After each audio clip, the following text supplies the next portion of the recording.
आज का आजाद सिपाही अखबार आपने पढ़ा क्या? पढ़ते रहिए अपना लोकप्रिय दैनिक अखबार आजाद सिपाही। नमस्कार, आजाद सिपाही में आपका स्वागत है। मैं हूँ चाहत सिन्हा। क्या मजदूरों को मिलेगा लॉकडाउन के 54 दिनों का पूरा वेतन? 12 जून को सुप्रीम कोर्ट सुनाएगा फैसला। लॉकडाउन की अवधि में कर्मचारियों को पूरा वेतन देने के मामले में सुप्रीम कोर्ट ने आदेश सुरक्षित रख लिया है। 12 जून को इस मसले पर कोर्ट का आदेश आएगा। उद्योगों ने केंद्रीय गृह मंत्रालय के 29 मार्च के आदेश को चुनौती दी है, जिसमें कहा गया था कि लॉकडाउन के दौरान का पूरा वेतन नियोक्ता को देना होगा। आज की सुनवाई के दौरान केंद्र सरकार ने कहा कि मजदूरों को पूरा वेतन देने का आदेश जारी करना जरूरी था।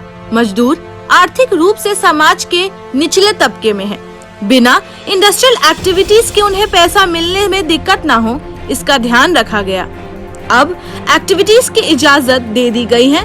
17 मई से उस आदेश को वापस ले लिया गया है। उद्योग सरकार की इस दलील से संतुष्ट नहीं थे। उन्होंने 29 मार्च से 17 मई के बीच के 54 दिनों का पूरा वेतन देने में असमर्थता जताई। उनकी दलील थी कि सरकार को उद्योगों की मदद करनी चाहिए। गौरतलब है कि पहले की सुनवाई में सुप्रीम कोर्ट ने भी सवाल किया था कि जिस दौरान उद्योगों में कोई उत्पादन नहीं हुआ, क्या सरकार उस अवधि का वेतन देने में उद्योगों की मदद करेगी? जस्टिस अशोक भूषण की अध्यक्षता वाली 3 जजों की बेंच ने आज भी पूछा, इंडस्ट्रियल डिस्प्यूट एक्ट के तहत विवाद की स्थिति में उद्योगों को कर्मचारियों को 50% वेतन देने के लिए कहा जा सकता है। आपने 100% वेतन देने को कहा, क्या आपको ऐसा करने का अधिकार है?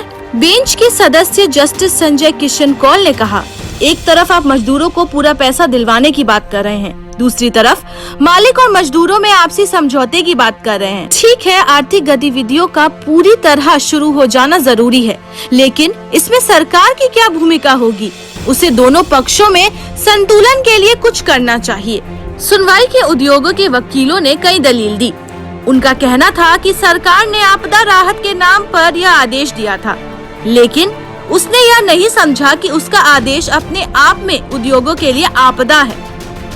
कोर्ट ने जब इस पहलू पर अटॉर्नी जनरल से जवाब मांगा तो उन्होंने कहा, कर्मचारी राज्य बीमा के खाते में जमा पैसों को कहीं और ट्रांसफर नहीं किया जा सकता है। विशेष परिस्थितियों में अगर कोई कर्मचारी चाहे तो उसमें से पैसा ले सकता है।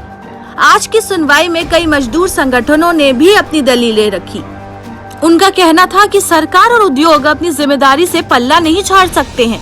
मजदूरों को उनका पूरा पैसा मिल सके, यह सुनिश्चित किया जाना चाहिए। कोर्ट ने करीब 1.5 घंटे तक सभी पक्षों को विस्तार से सुना।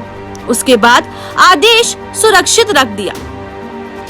कोर्ट के आदेश से यह तय होगा कि क्या मजदूरों को 54 दिनों की अवधि का पूरा वेतन मिलेगा।